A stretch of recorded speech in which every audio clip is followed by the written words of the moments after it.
Hello everyone. I'm sending you this. This is kind of like my attempted first try at this. I created this new app, or it's not even an app. I don't even know what to call it. It's within the ChatGPT store. So if you're playing around with ChatGPT and you go into, you'll see it says explore other GPTs.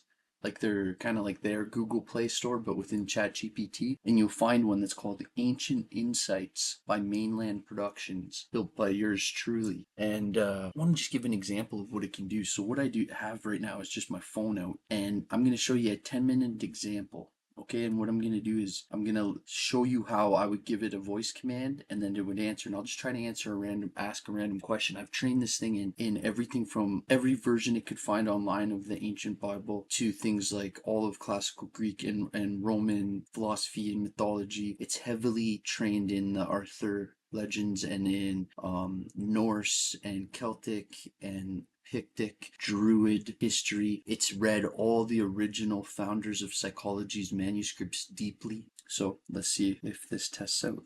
Okay, I glitched it. Okay, wait, let me try again. Okay, so I'll keep this podcast running just to show that, like, this is the struggle with AI. It's all about prompts, right? Like, it's prompts are just what you say to get it to do stuff. So you'll hear the term prompt engineering thrown around a lot, like it's like some super complicated thing. It's just like you saw prompt engineering right there. Sometimes I said things too wordy and it like messed it up. That was a bad prompt.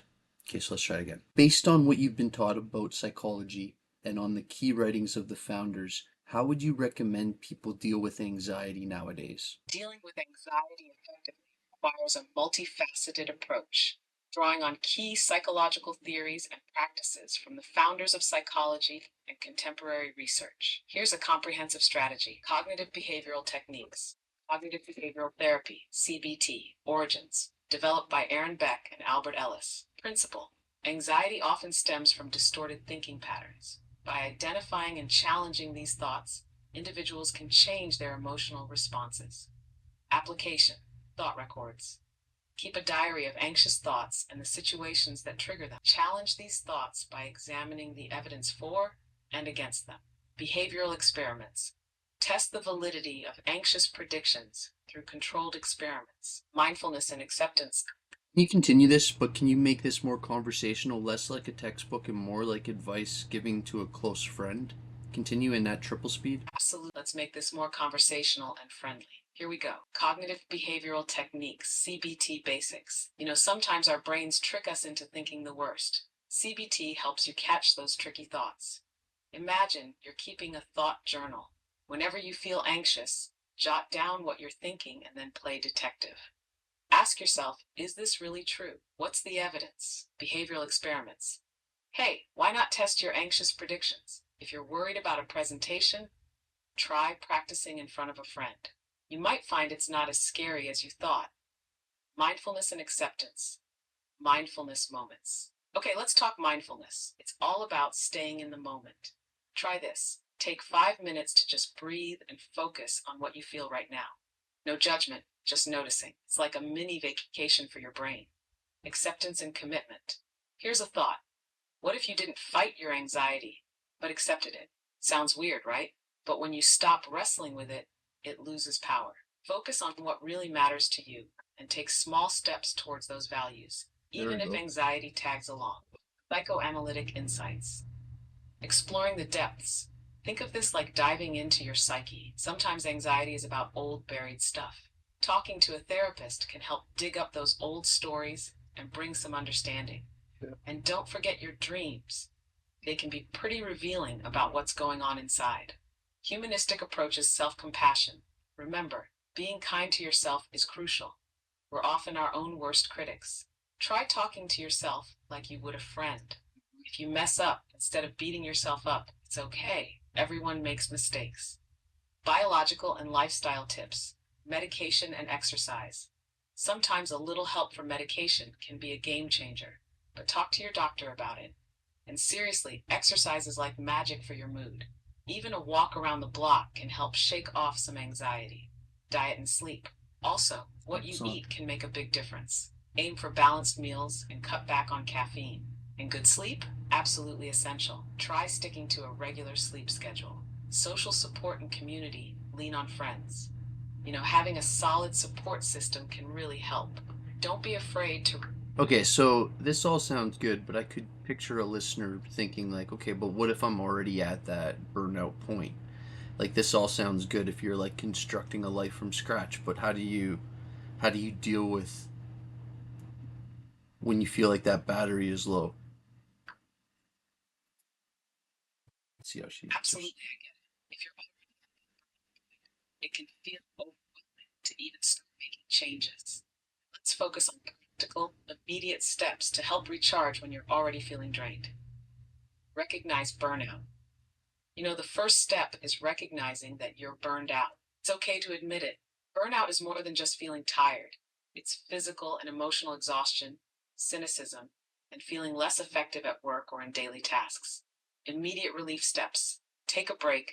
Seriously, even a short break can help. If you can, take a day off or even a few hours. Do something that completely takes your mind off your usual routine, like watching a movie, going for a walk, or spending time with a friend.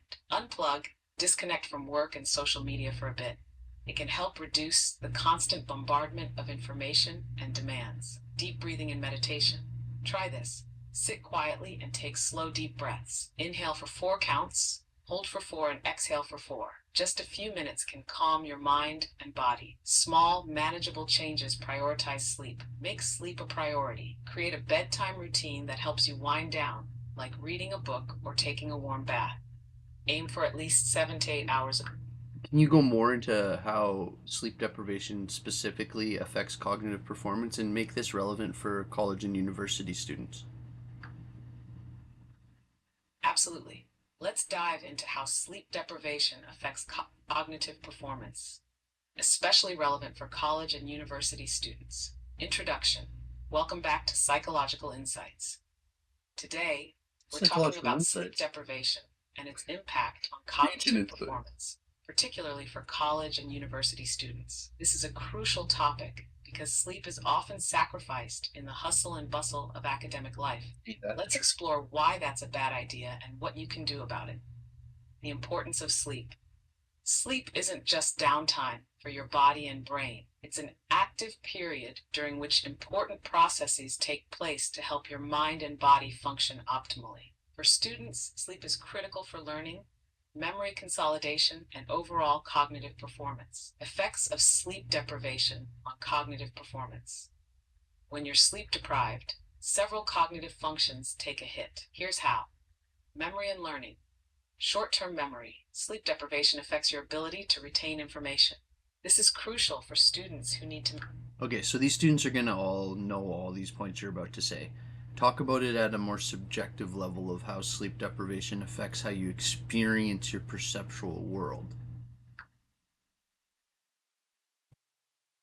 Absolutely. Let's dive into how sleep deprivation affects the subjective experience of your perceptual world, making it more relatable and personal. And welcome back to Psychological Insights. Today, we're going to explore how sleep deprivation changes. Okay, let's see how that worked. I just want to. I'm just anxious to see if this actually recorded. And if it, I actually had a ton of fun with. I'm gonna just stop this. I actually had fun doing that. That might be a new podcast idea. Me and my phone having conversations. Me and my computer friend. All right, cheers everyone. And I don't know if I'm gonna post this. I'm gonna just see if this even recorded right. Okay, cheers.